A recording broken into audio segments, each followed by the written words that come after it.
আমার নাম মোহাম্মদ মিলন মিয়া। আমার দোকানের নাম হচ্ছে মিলন বাইক সার্ভিস। আর এই দোকানের বয়স 16 বছর রানিং চলতেছে। বাইক সার্ভিস এন্ড ওই জেনারেটর সার্ভিস।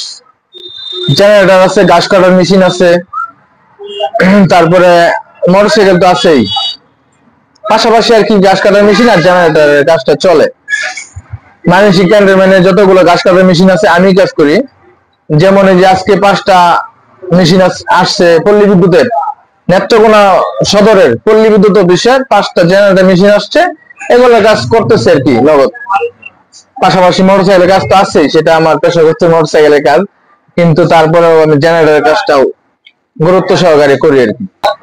সম্পূর্ণ কাজ করা হয় একটা মোটর থেকে শুরু করে, সার্ভিস থেকে শুরু করে সব।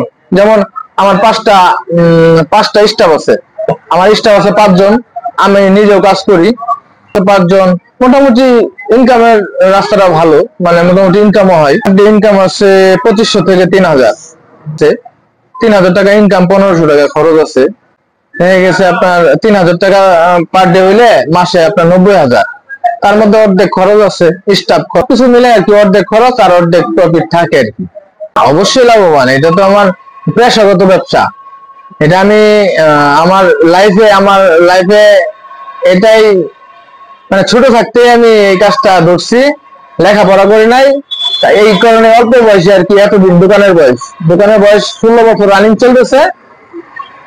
আমাদের দেখে কেউ বুঝতে পারে না যে আসলে যে 16 বছর যে আমার নিজস্ব বেড়ে 16 বছর আসছি। আসলে অভাবের সংসার, লেখাপড়া হয়তো আর্থিক দিক দিয়ে সমস্যা ছিল, বাবার ইনকাম সোর্স কম ছিল, এই কারণে হয়তো লেখাপড়া করতে পারি না, করাইতে পারে নাই।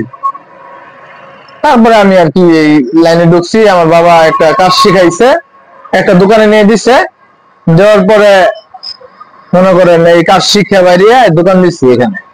যারা স্টাফ, যারা মানে আমার এখানে যারা কাজ করে, মানে অলস বলতে পোলাপান তো ঠিক আছে, তারাও যখন একটা প্রতিষ্ঠানের মালিক হবে তখন তারাও বুঝবে, এই গুরুত্বটা তখন দিবে যে আসলে আমরা তো ছোট সময় ভুল করছি, শিখতে গিয়ে তো দুষ্টামি করছি, আলসামি করছি। কিন্তু আসলে আমরা যেরকম ভাবে উস্তাদরা, মনে করেন আমার যে সিনিয়র মিস্ত্রিরা, আমার টর্চারিং সহ্য করে আমরা যতটুকু কাজ শিখছি, এখনকার পোলাপানে একটু উল্টা পাল্টা কথা বললে বা একটু শাসন করলেই বাড়ির দিকে হাঁটা দেয়। এখন আর ওরকম ভাবে মনোযোগ সহকারে কাজ করে না এখনকার পোলাপানে। একটু দুপুরে খাইতে, রাত্রে খাইতে বাড়িতে আইছি, সকালে হাইটে দোকানে গেছি। এখনকার তো আর এমন নাই। আর আগে 5 টাকা, এখন 100 টাকার সময়। আগে 5 টাকা দিয়ে খাওয়া হইতো দুপুরে, আমরা নিজেরা খাইতাম, কিন্তু এখন 100 টাকা পোলাপানরে খাইতে দিই, তারপরে তাদের খাওয়া হয় না। ঠিক এই কাজে যদি কারো আগ্রহ থাকে তাহলে অবশ্যই আমি বলবো, আমি পরামর্শ দিব যে না, এই কাজটা অবশ্যই দামি কাজ। যদি কেউ শিখতে চায় তাহলে অবশ্যই লাইফটা সেটেল হয়ে যাবে আর কি। যদি শিখতে পারে তাহলে ভবিষ্যতে লস নাই, মানে চলে ফিরে খাই যাইতে পারবে না। হচ্ছে মানে যে সদর মধ্যস্থলে একটা ওয়ার্ড, এখানে আশেপাশে যে কেউ জিজ্ঞেস করলে হবে মিলন বাইক সার্ভিসটা কোথায়। ব্রিজে বা সম্ভবগঞ্জ বা শহরে যে কোনো জায়গায় মিলন বাইক সার্ভিস কোথায় জিজ্ঞেস করলেই অবশ্যই দেখায় দিবে।